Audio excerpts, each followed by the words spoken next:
پچھلے خطبے میں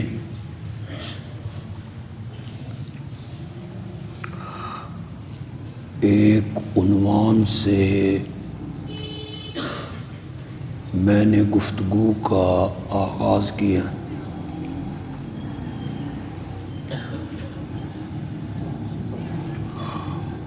عنوان یہ تھا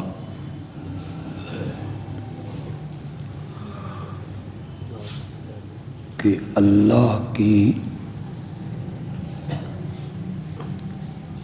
اور نبی اکرم صلی اللہ علیہ وسلم کی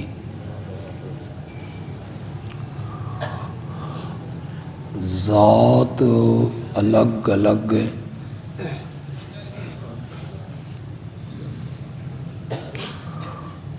دونوں کی صفات بھی الگ الگ ہیں،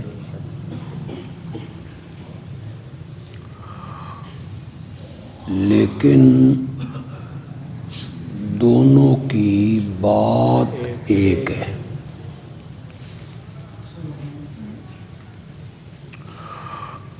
نبی اکرم صلی اللہ علیہ وسلم نے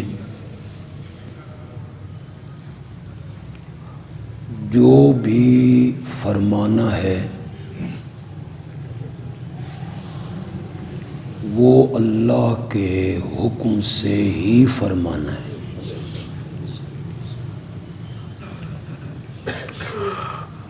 ایسا نہیں ہو سکتا کہ اللہ کچھ کہے اور نبی اکرم صلی اللہ علیہ وسلم کچھ اور کہیں۔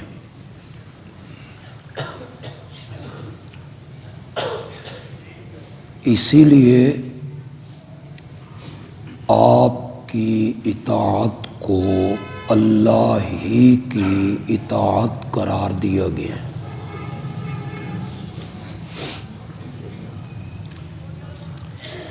جہاں تک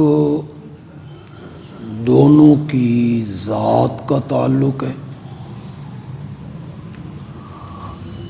یا دونوں کی صفات کا تعلق ہے،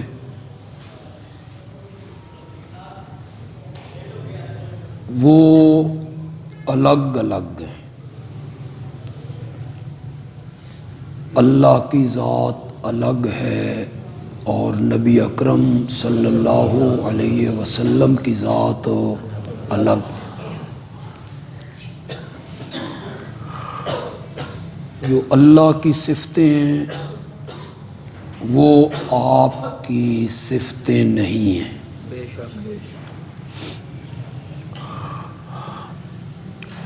آج کے خطبے میں اس عنوان کے تحت جو میں گفتگو کروں گا وہ اس نقطے پہ کروں گا کہ اللہ کا ماں باپ کوئی نہیں، اللہ کی اولاد کوئی نہیں،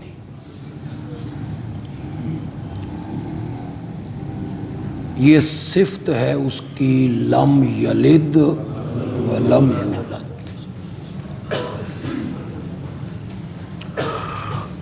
نہ اسے کسی نے جنا اور نہ کوئی اس سے نکلا۔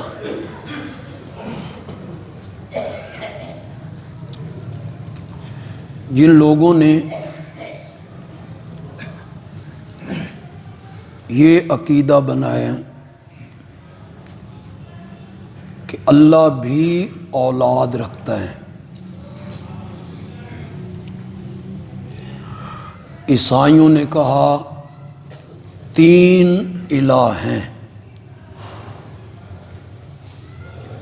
اللہ، عیسیٰ اور روح القدس۔ اس کے جواب میں سورۃ اخلاص میں اللہ نے کہا کہ نہیں، قل هو اللہ،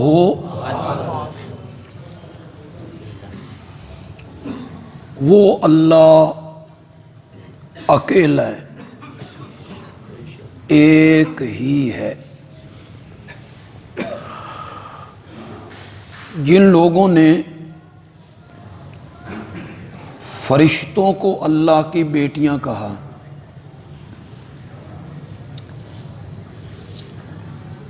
کہ فرشتے اللہ کی بیٹیاں ہیں،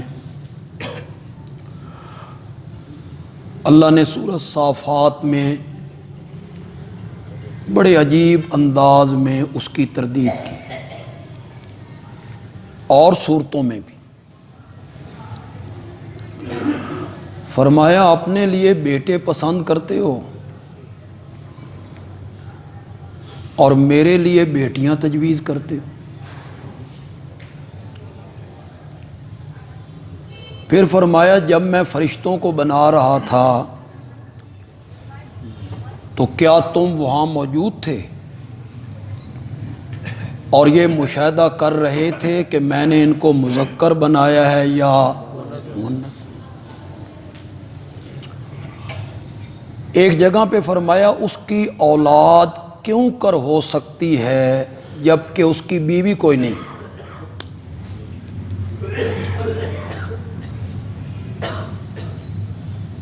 پھر کئی جگہوں پہ اللہ نے کہا مجھے اولاد بنانے کی کیا ضرورت ہے، میری تو شان یہ ہے کہ میں کسی چیز کو بنانا چاہتا ہوں تو کون کہتا ہوں وہ بن جاتی۔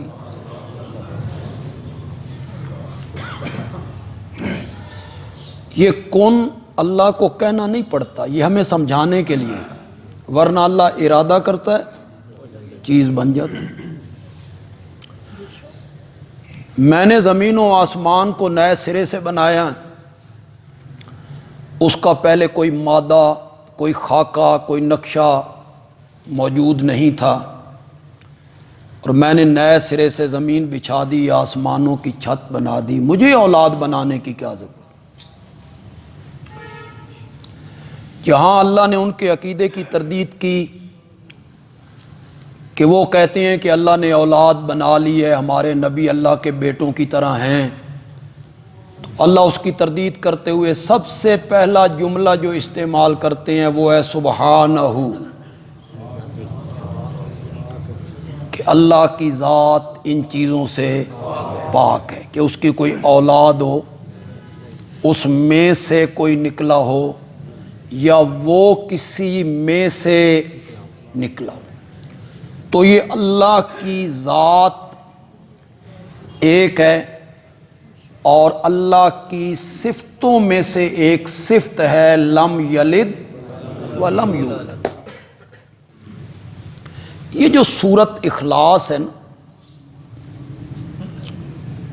اسے قرآن کا تیسرا حصہ قرار دیا گیا۔ حدیث میں آتا ہے کہ ایک مرتبہ آپ نے صحابہ سے کہا آج میں تمہیں قرآن کا 1/3 سناؤں گا۔ پھر آپ نے سورۃ اخلاص پڑھی، صحابہ حیران کہ آپ نے تو کہا تھا قرآن کا 1/3 سناؤں گا، آپ نے فرمایا سورۃ اخلاص قرآن کا 1/3 ہے، تیسرا حصہ ہے پورے قرآن کا۔ ایک حدیث میں آیا، آپ نے صحابہ سے پوچھا کیا تم طاقت نہیں رکھتے ہو کہ رات کے وقت 1/3 قرآن پڑھ لو؟ صحابہ نے عرض کیا یا رسول اللہ 1/3 قرآن کا پڑھنا رات کے حصے میں آسان نہیں ہے۔ آپ نے فرمایا جس نے سورۃ اخلاص رات کے کسی حصے میں پڑھ لی اس نے 1/3 قرآن پڑھ لی۔ قرآن کا تیسرا حصہ اس سورت کو قرار دیا گیا سورۃ الاخلاص۔ یہ جو منکرین حدیث لوگ ہیں یہ ان حدیثوں پر اعتراض کرتے ہیں کہ دیکھو جی قرآن کا تیسرا حصہ ایک سورت کو قرار دیا گیا، یہ احمق اس گہرائی تک نہیں پہنچتے جس گہرائی میں جا کے آمنہ کے لال نے بات کی تھی صلی اللہ علیہ وسلم، وہ میں آپ کو سمجھا دیتا ہوں۔ قرآن پاک آپ پڑھیں، آپ قرآن کا مطالعہ کریں، اس کو غور سے پڑھیں، آپ کو اللہ توفیق دے۔ آپ صرف ناظرہ قرآن پڑھنا جانتے ہیں، رمضان میں پڑھ دیا، ویسے پڑھ دیا، اس کا مفہوم کیا ہے، اس میں اللہ کیا کہنا چاہتے ہیں، کیا عنوان بیان ہوا ہے، اس کی طرف کم لوگوں کو توجہ ہوتی۔ اللہ توفیق دے۔ اب سکولوں میں شروع ہو گیا ہے ترجمہ، ضروری قرار دیا گیا ہے کہ ترجمہ قرآن کا پڑھایا جائے بچوں کو، یہ ضروری ہے۔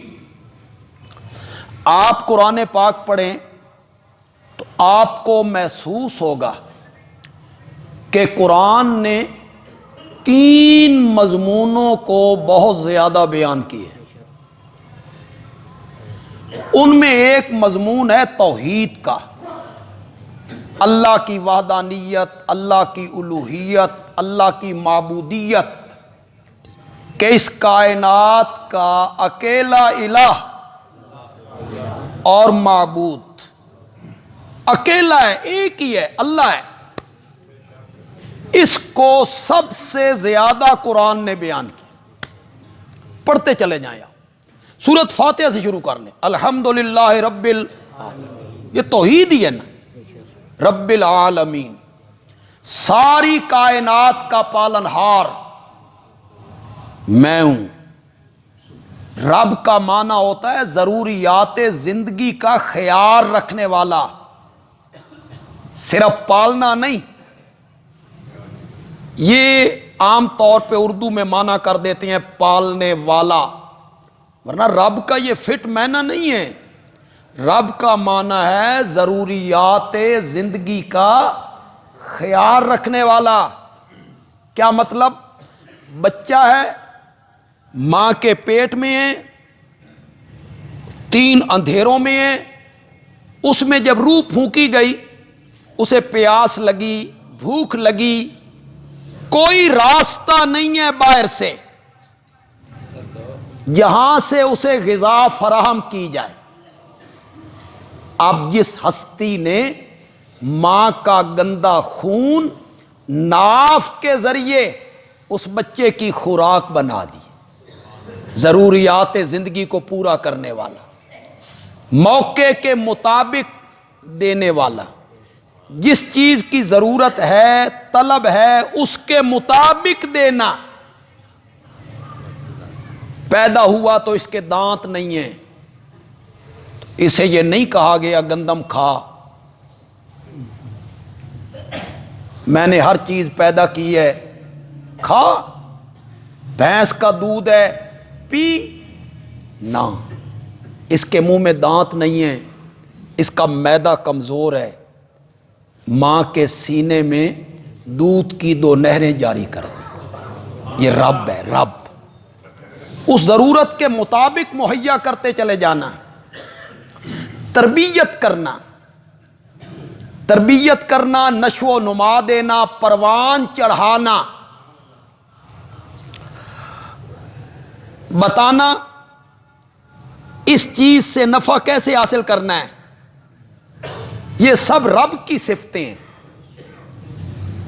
ورنہ کوئی ذہین سے ذہین استاد،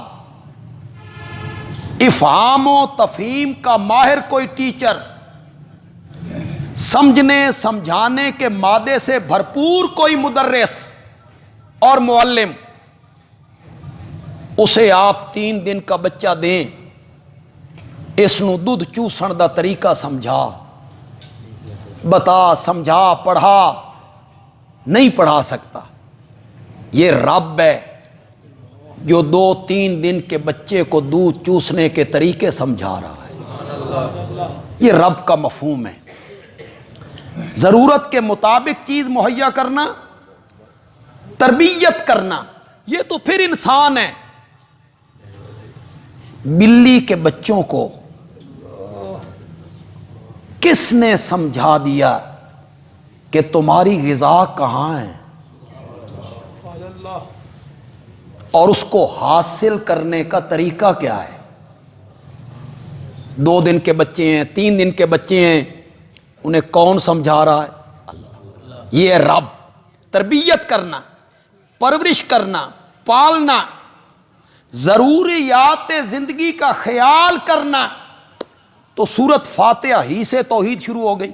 الحمدللہ رب العالمین۔ آگے کا الرحمن الرحیم۔ قرآن تو بڑی خوبصورت کتاب ہے، پھر سورت فاتحہ کے کیا کہنے۔ الفاتحہ تو سر القرآن، فاتحہ سارے قرآن کا راز ہے، خلاصہ۔ وَسِرُّهَا، اب میں ترجمہ نہیں کروں گا، سر کا ترجمہ میں نے کر دی، راز، خلاصہ۔ اگلا ترجمہ میں نہیں کروں گا۔ الفاتحہ تو سر القرآن، سورت فاتحہ سارے قرآن کا نچوڑ ہے۔ وَسِرُّهَا هَذِهِ الْكَلِمَةُ إِيَّاكَ نَعْبُدُ وَإِيَّاكَ نَسْتَعِينُ۔ اور پھر اس فاتحہ کا راز اور فاتحہ کا نچوڑ یہ کلمہ ہے، اور یہی سارے قرآن کا خلاصہ ہے، یہی سارے قرآن کا نچوڑ ہے۔ سارا قرآن اس کے گردا گرد گھومتا ہے۔ میں کیسے آپ کو سمجھاؤں؟ سارا قرآن اسی کو ثابت کر رہا ہے، اس دھرتی پر عبادت ہوگی تو وہ صرف کس کی ہوگی؟ اسی کو کہا وَمَا خَلَقْتُ الْجِنَّ وَالْإِنسَ إِلَّا لِيَعْبُدُونِ۔ سارے نبی اس کے لیے وَمَا أَرْسَلْنَا مِن قَبْلِكَ مِن رَسُولٍ، سورۃ انبیاء ہے، 17واں پارہ ہے، آیت نمبر 25 ہے۔ وَمَا أَرْسَلْنَا مِن قَبْلِكَ مِن رَسُولٍ، آپ سے پہلے ہم نے جتنے رسول بھیجے، إِلَّا نُوحِي إِلَيْهِ، ہم ان کی طرف یہی وحی کرتے رہے، لا الہ الا انا، میرے سوا الہ کوئی نہیں، فَاعْبُدُونِ، لہذا عبادت کرنی ہے تو صرف میری کر۔ سب انبیاء یہی کہتے رہے، ساری آسمانی کتابیں یہی کہتی۔ یہ مجھ سے پہلے تلاوت کر رہا تھا کوئی بچہ، اس نے سورۃ اعلیٰ پڑھی، اِنَّ هَذَا لَفِي الصُّحُفِ الْأُولَىٰ صُحُفِ ابراہیم۔ یہ جو مسئلہ ہے نا سبح اسم ربک الاعلیٰ، پاکی بول اپنے رب کے نام کی، کہو سبحان اللہ۔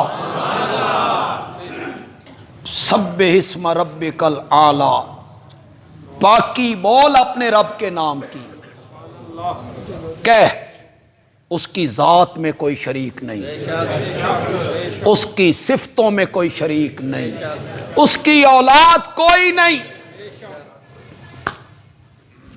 فاتحہ کے شروع میں کیا؟ الحمدللہ۔ میں نے آپ کو کسی موقع پہ سمجھائی تھی ایک بات، پتہ نہیں آپ کے ذہن میں ہے یا نہیں۔ الحمدللہ اس میں ہے کیا؟ اس بات اللہ خالق ہے، یہ حمد ہے۔ اللہ مالک ہے، اللہ رازق ہے، اللہ مشکل کشا ہے، اللہ معبود ہے، اللہ شفائیں دینے والا ہے، اللہ کے سجدے، اور سبحان اللہ نہیں نہیں نہیں، اس کا شریک کوئی نہیں، اس کو موت نہیں آتی، اس کو نیند نہیں آتی، نہیں لم یلد لا تاخذہ سنۃ ولا نوم۔ میں نے بڑے آسان طریقے سے آپ کو الحمدللہ سبحان اللہ سمجھا دی۔ الحمدللہ کیا ہے اور سبحان اللہ نہیں۔ اس کا وزیر کوئی نہیں، اس کا مشیر کوئی نہیں، وہ کھاتا نہیں، وہ پیتا نہیں، وہ سوتا نہیں، وہ تھکتا نہیں، اس پر موت نہیں۔ یہ نفی یہ سبحان اللہ ہے۔ سبح اسم ربک الاعلی، پاکی بول اپنے رب کے نام کی، کہو سبحان اللہ۔ کیوں آپ کو دقت ہو رہی ہے؟ ایک دفعہ کہنے سے جنت میں ایک درخت لگتا ہے جس کے سائے کے نیچے عربی گھوڑا دوڑتا رہے تو اس کا سایہ ختم نہ ہو۔ کیا مطلب ہے کہ تسبیح میں سبحان اللہ سبحان اللہ سبحان اللہ، ادھر سبحان اللہ ادھر قبروں پہ سجدے، ادھر تسبیح سبحان اللہ غیر اللہ کی نیازیں، ادھر سبحان اللہ ادھر جو کچھ مجھے دیا ہے میرے حضرت صاحب کی نظر کرم ہے، ادھر سبحان اللہ ادھر میری جھولی بھر دو، کسی اور کو کہنا۔ اس بندے کے لیے درخت نہیں لگتا، موحد بندہ جب کہتا ہے،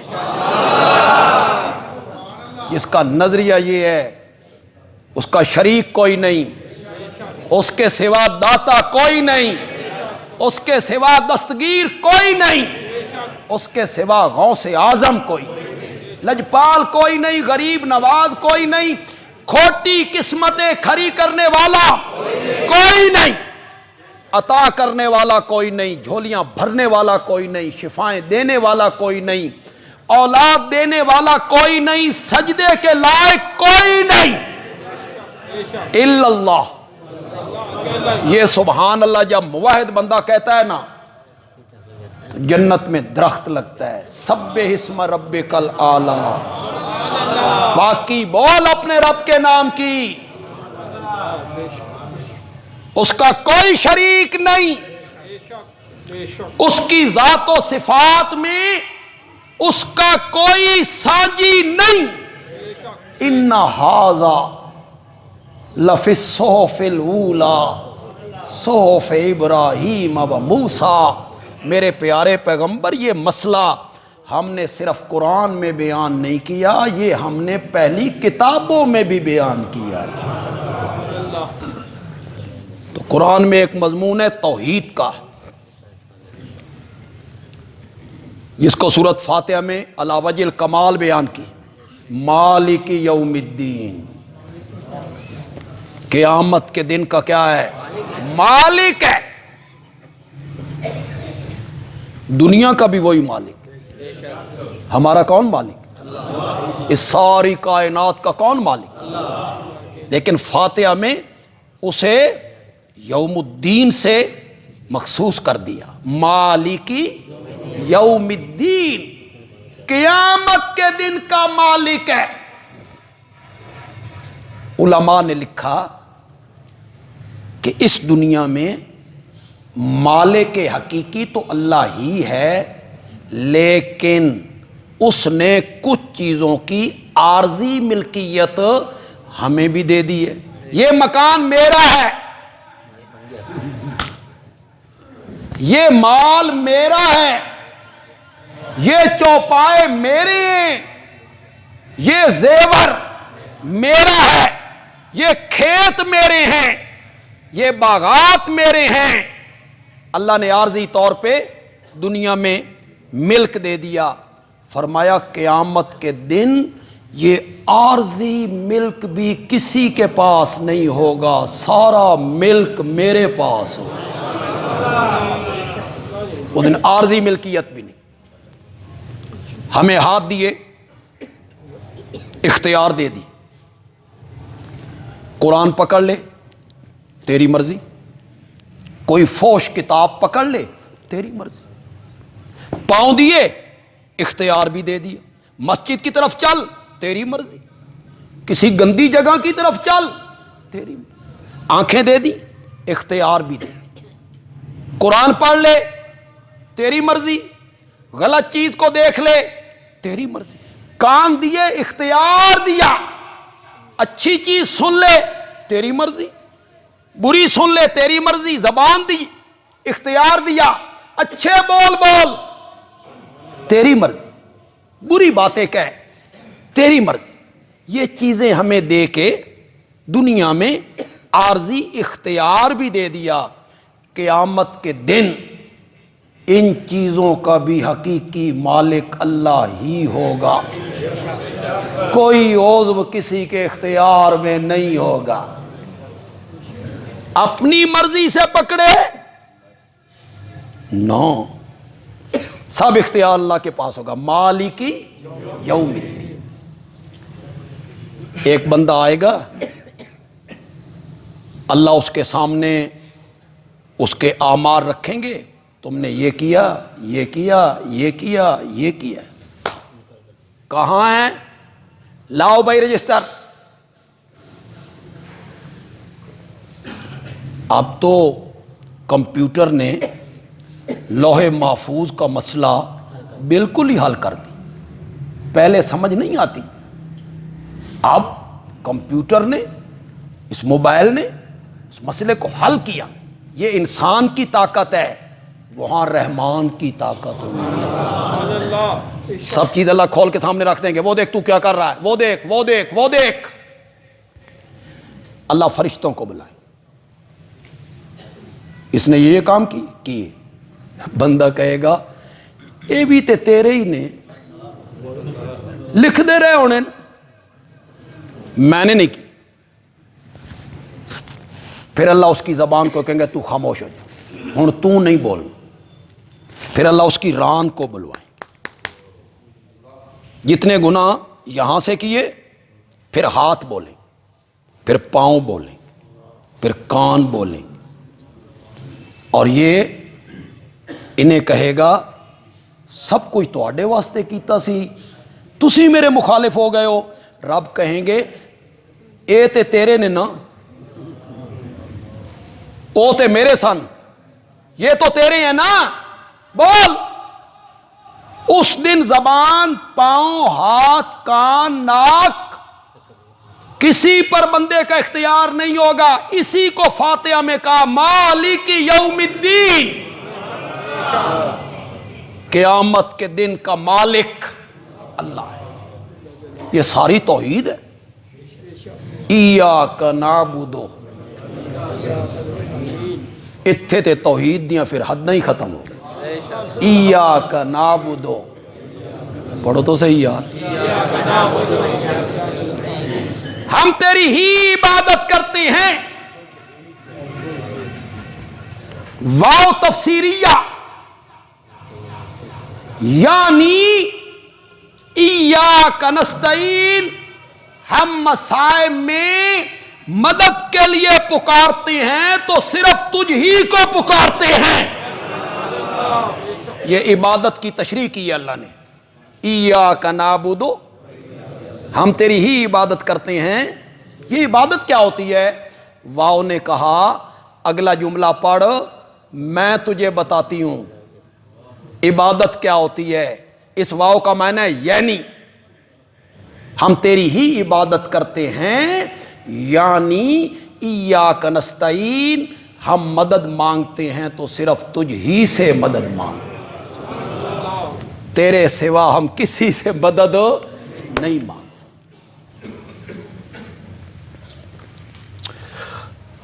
کتنے لوگ ہیں جو لوگوں کو چکر میں ڈالتے ہیں، اہل علم لوگ ہیں،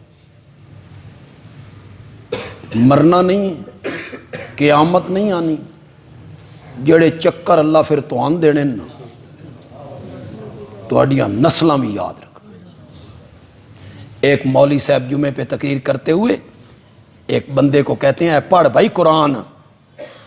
یہ دو بندی وہاں بھی کہتے ہیں اللہ کے سوا کسی سے مدد نہیں مانگنی چاہیے، پڑھ۔ اس نے پڑھا، حضرت عیسیٰ اپنے امتیوں سے کہہ رہے ہیں من انصاری اللہ، اللہ کی راہ میں میری مدد کون کرے گا؟ اس نے پڑھ دیا، نیچے ترجمہ پڑھ دیا، مولوی صاحب کہا ہاں بولو نا، حضرت عیسیٰ وقت مدد واسطے پکارے آ کے نہیں پکارے؟ کیوں جی کیسی دلیل ہے؟ بولو یار، اور تمہیں پسند نہیں آئی دلیل؟ میں نے تے بڑی پسند آئی ہے، تو نہیں دل پسند آئی؟ مولانا اتھے پیغمبر آکھ رہا تلویں درجے دے لوگاں نوں، اللہ کا نبی کہہ رہا ہے نیچے والوں کو میری مدد کرو، اس تو ثابت ہویا بھئی پیراں نوں مریداں نوں آکھنا چاہیے دا بھئی ساڈی مدد کرو۔ حضرت یہاں سے تو یہ ثابت ہوا کہ بڑے مرتبے والوں کو چھوٹے مرتبے والوں سے مدد مانگنی چاہیے۔ خوف خدا کرو، اللہ سے ڈرو، یہ وہ مدد ہے جو ایاک نستعین میں، جو ایاک نستعین میں ہم نے اقرار کیا، اس سے وہ مدد مراد ہے؟ اس سے مراد یہ ہے کہ میری مخالفت ہو گئی ہے، میری قتل کی تدبیریں ہو رہی ہیں، کون میرے ساتھ کھڑا ہوگا؟ یہ ناجائز ہے؟ کوئی ناجائز نہیں۔ وہ مدد مانگنا جو ما فوق الاسباب ہو۔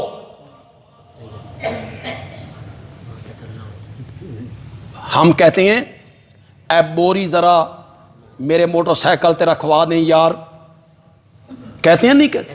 اے ذرا من پانی پوا دیں، اے ذرا میری گڈی نو دھکا لا دیں۔ یہاں سے بھی علماء حضرات ثابت کرتے ہیں اے مدد منگنی نہیں، مدد ہی تو مانگ رہا ہے، میرا ہاتھ بٹا، بوری سائیکل پہ رکھوا، پانی پلا، اور میرا بھائی یہ تعاون ہے، تعاون، استعانت نہیں ہے۔ تعاون دو طرفہ ٹریفک ہے، دو طرفہ ٹریفک ہے، تعاون تعاون۔ آج تو بوری میرے موٹر سائیکل تے رکھوا، کل تینویں ضرورت، یہ تعاون ہے، تو میرا تعاون کرتے میں حضرت مجھے پانی پلا، اور جو ہم اللہ سے مدد مانگتے ہیں ایسے نظریر المنگدن، یا اللہ آج تو ساڑی مدد کر، کل تینویں ضرورت پہ سکے۔ شرم کرو، یہ دلائل ہیں آپ کے قرآن کی اتنی واضح آیتوں کے متعلق، یہ تمہارے دلائل ہیں؟ میرے آقا نے نام لیتے ہو نبی پاک کا اور محبت رسول کے نعرے لگاتے ہو، غلامی رسول میں موت بھی قبول ہے، جس نبی سے محبت کا دعویٰ کرتے ہو اس نبی نے اپنے چچا زاد بھائی حضرت عبداللہ ابن عباس کو نصیحت کرتے ہوئے کہا تھا اذا سالت فاسأل اللہ۔ یہ تو عربی آندھی ہوندی تو تساں اس دیتے ہوئی سبحان اللہ آکھنا سی، اب اردو میں تو مزہ نہیں ہے۔ اذا سالتا، جب بھی تو نے مانگنا ہو، فاسأل اللہ۔ اے تو ان حدیثاں یاد نہیں رہندیاں، یہی باتیں یاد رہتی ہیں، بوری لدوا دے تے پانی پلا دے۔ اذا سالتا فاسأل اللہ وَإِذَا اسْتَعَنْتَ فَاسْتَعِنْ بِاللَّهِ۔ اے میرے چچا زاد بھائی، جب بھی تو نے مدد مانگنی ہو تو مدد صرف اللہ سے مانگنی ہے۔ اس وقت میرے نبی نے کیوں نہیں کہا اینا کول بھی نہیں منگنا؟ یہ اسباب ہیں میرے بھائی، اسباب ہیں، اس کے سوا کام نہیں چلتا۔ جوتی ٹوٹے گی تو موچی کے پاس جانا پڑے گا، کپڑے سلوانے ہیں تو درزی کے پاس جانا پڑے گا، بیمار ہو جائیں گے تو ڈاکٹر کے پاس جانا پڑے گا۔ یہ اسباب ہیں، اسباب۔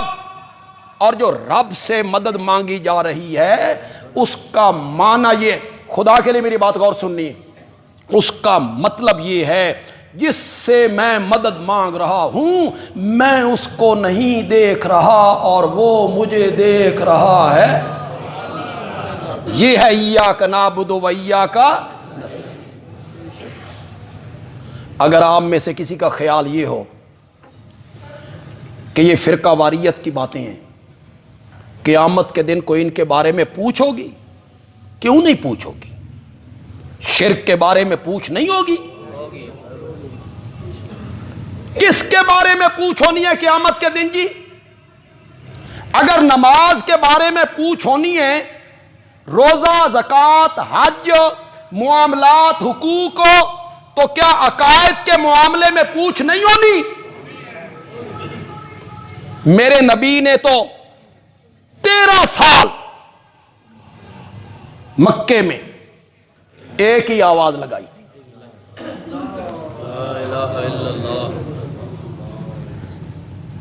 نبوت ملے 12 سال ہو گئے تھے، اس کے بعد نماز فرض ہوئی۔ نبوت ملنے کے کتنے سال بعد؟ زور سے بولو، کتنے سال بعد نماز فرض ہوئی؟ روزہ کہاں فرض ہوا؟ مدینے میں۔ 15 سال کے بعد حج کا فرض ہوئی، 20 سال کے بعد زکوٰۃ، 15-16 سال کے بعد نماز، 12 سال کے بعد 12 سال ایک ہی رٹ لگ رہی ہے۔ عقیدہ بناؤ،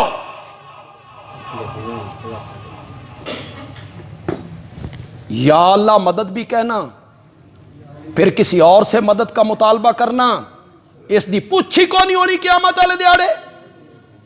اللہ نے نہیں پوچھنا، اسی کی پوچھ ہونی ہے۔ اور سنو، تمہیں بار بار سمجھا رہے ہیں، ماننا نہ ماننا تمہاری اپنی مرضی ہے، ہر گناہ معاف ہو جائے گا، توبہ سے معاف ہو جائے گا۔ توبہ کیے بغیر مر گیا، توبہ نہیں کی، اللہ کی رحمت جوش میں آ گئی، میرے نبی نے شفاعت کے لیے لب کھول دی، معاف ہو جائے۔ سورۃ نساء میں 2 مرتبہ کہا ہے، 2 مرتبہ، ان اللہ لا یغفر، ان اللہ، کرو مانا، کرو مانا، شاباش، ان اللہ لا یغفر ان یشرک بہ، بے شک اللہ نہیں معاف کرے گا کہ اس کے ساتھ کسی کو شریک بنایا جائے، وَيَغْفِرُ،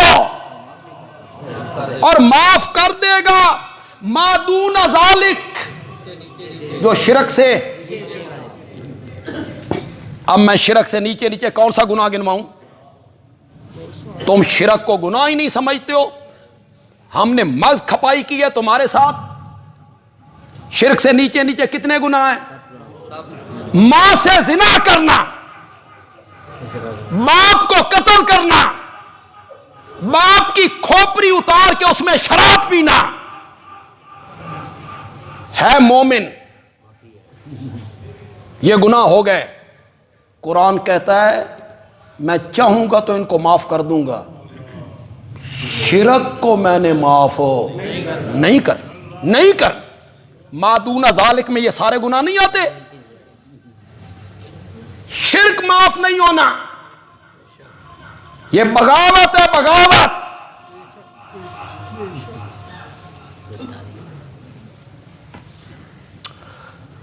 ہنڈیا میں نمک زیادہ پڑ جائے تے توان بلڈ پریشر دی تکلیف ہوئے، اور بیوی کو بار بار کہا گیا ہو بھائی نمک سٹنے ذرا خیال کرنا ہی، اس سے بے احتیاطی ہو گئی، حوصلے والا شوہر کہتا ہے چلو شریک حیات ہے، ہو گئی غلطی۔ یہ حوصلے والے آج کل کم لبدے نے، نہیں تو پیر تے پٹین والے بڑے زیادہ نے، وہ اپنی بیوی کی خدمات سب بھلا دیتے، اس کی قربانیاں سب بھلا دیتے، ایک غلطی میں بھلا دیتے۔ بیوی بغیر 10 سے میکے ٹور گئی، حوصلے والا شوہر کہے گا شریک حیات ہے، ٹر گئی ہے، خیر ہے، کدی جیب اس کچھ پیسے کڈ لے، اس کٹ دیں ویکھ لیا، ٹھیک ہے میرے تے اس کیڑا فرق ہے، بچوں پہ ہی خرچ کرے گی، کھانے پینے پہ کوئی چیز لینی ہوگی گھر کی، خیر ہے، بیوی کے بستر پہ دیکھا کسی اور مرد کو، خیر ہے، شاباش بولو ہوں، بیوی کے بستر پہ دیکھا غیر مرد کو، ناقابل برداشت ہے۔ مجھے بڑا تعجب ہوتا ہے، کبھی کبھی لوگ کہتے ہیں اے نبی ولی کوئی اللہ دے غیر نے، اپنے ہی نے، اللہ دے اپنے ہی نے، بیوی کے بستر پہ دیکھا سکے بھائی کو، بولو خیر ہے، اپنا ہی ہے، بھائی بازو ہوتے ہیں، بھائیوں کے جسم میں ایک باپ کا خون دوڑتا ہے، بھائیوں کے جسم میں ایک ماں کا دودھ شامل ہے، بیوی کے بستر پہ سکے بھائی کی شش نہیں کرتا، اللہ کہتے ہیں میں بھی اپنی صفتوں میں اپنے پیاروں کو شریک نہیں کرتا ہوں، نہیں کرتا۔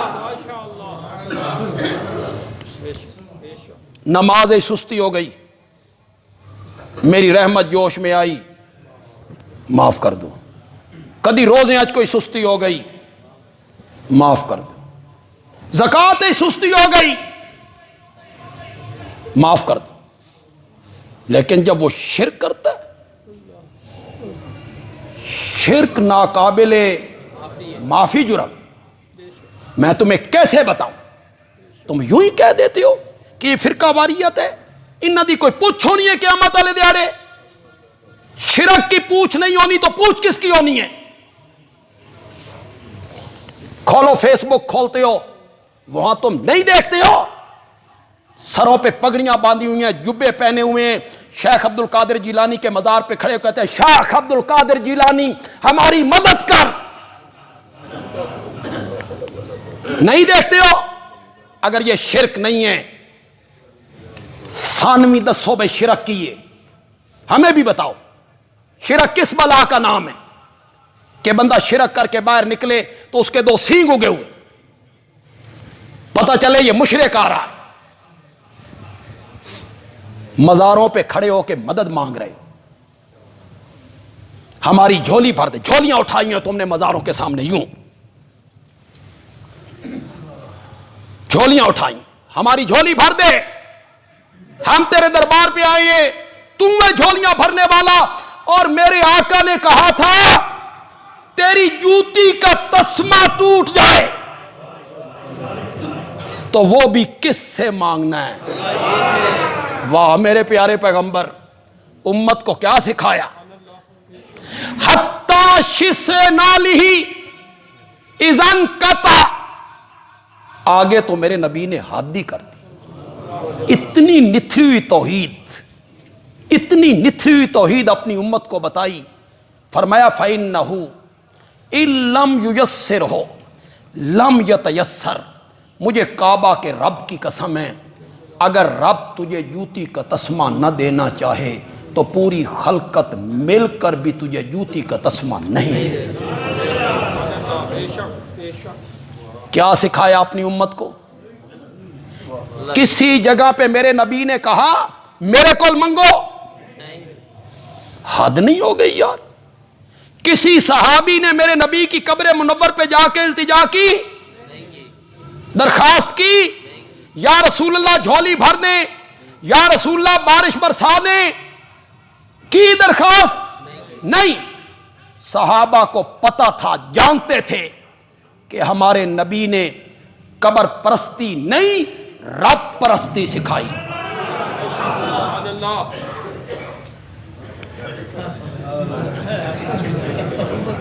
نعرہ تکبیر،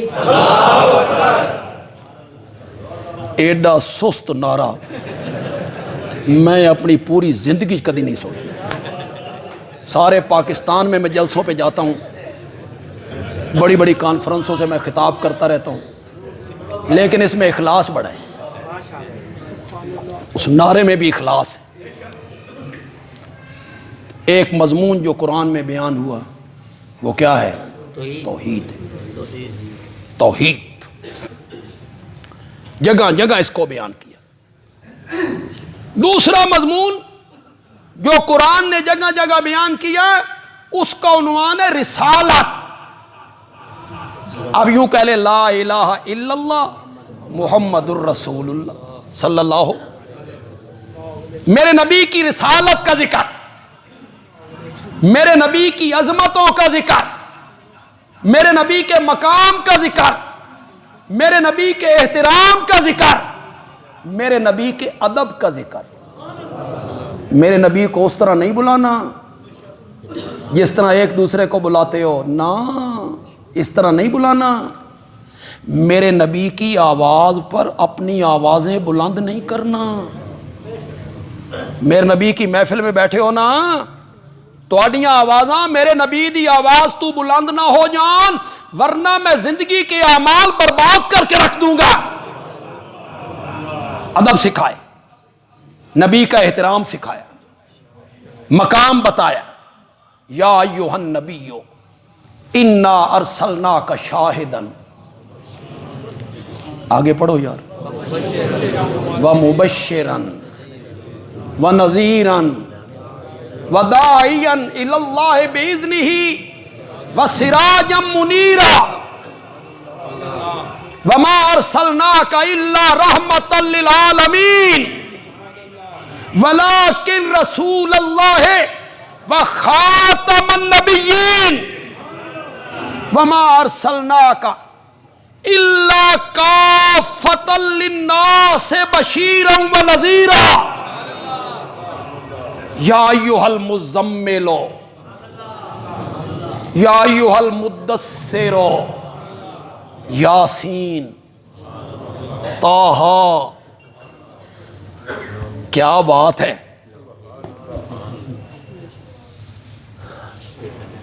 ماں کو اپنے بیٹے پہ پیار آ جائے, بیٹا خدمت کرے, ماں دا دل خوش ہو جائے, تو پھر وہ نام لے کے نہیں بلاتی. بیٹے کا نام ہے عبداللہ, اسلم, تو انہیں کہتے او عبداللہ, او میرا چند, او میرا دولہا, او میرا پیارا, او میرا مکھن, او میرا تارا, او میرا محبوب. من تو اتنے ہی آن دینے. میری تو والدہ کو بھی فوت ہوئے 12-14 سال ہو گئے. جن کی زندہ ہے ذرا بولو تو صحیح, کوئی اور لفظ تھوڑی ماں آکھ دی ہوئے تھی. کوئی نہیں, سارے یتیم ہو گئے ہو یار, ان لفظاں تے یتیم ہی نظر آندے. ماں کو آ جائے نا پیار, پھر وہ نام لے کے نہیں بلاتی, پھر وہ کہتی او میرا چند, او میرا مکھن, او میرا محبوب, او میرا پیارا, او میرا دولہا, او میرا تارا.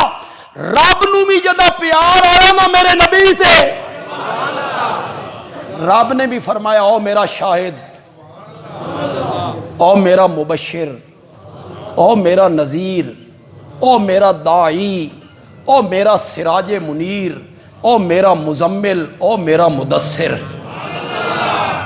یہ دوسرا مضمون ہے جو قرآن میں بیان ہے, رسالت. وقت نہیں ہے کہ میں اس طرف چلا جاؤں. ایک ٹاپک جو ہے سورۃ اخلاص کا میں آج بیان کرنا چاہتا تھا, کرنا تو زیادہ چاہتا تھا, بس درمیانے رہ گئے. تیسرا مضمون ہے قیامت. ذکر کیا قیامت. آپ سورۃ بقرہ پڑھیں, وقت بھی چونکہ ہو گیا ذرا جلدی کر لیں. الذین یؤمنون بالغیب, اس میں توحید آ گئی. والذین یؤمنون بما انزل الیک وما انزل من, اس میں کیا آ گئی؟ رسالت. وبالآخرۃ ہم, اس میں کیا آ گئی؟ قیامت. باقی قرآن میں بھی یہ 3 مضمون, میں آپ کو بتانا یہ چاہتا ہوں کہ سورت اخلاص تہائی قرآن کیوں ہے، اسے کیوں کہا گیا قرآن کا تیسرا حصہ، کہ جس نے اس کو پڑھ لیا گویا کہ قرآن کا تیسرا حصہ پڑھ لیا۔ کیوں کہا گیا؟ کہ قرآن میں کل کتنے مضمون ہیں؟ 3، توحید، رسالت، قیامت۔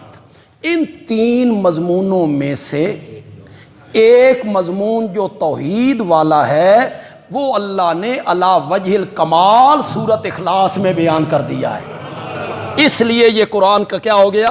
1/3۔ اس نظریے سے کہا گیا اس صورت میں توحید کے سوا دوسرا مضمون ہی کوئی۔ میں اس کی تشریح کروں گا، آئندہ جو میں اس کی تشریح کروں گا، میں قل هو اللہ احد اللہ الصمد لم یلد ولم یولد، پڑھو یار، اٹھتے بیٹھتے پڑھا کرو، چلتے پھرتے پڑھا کرو۔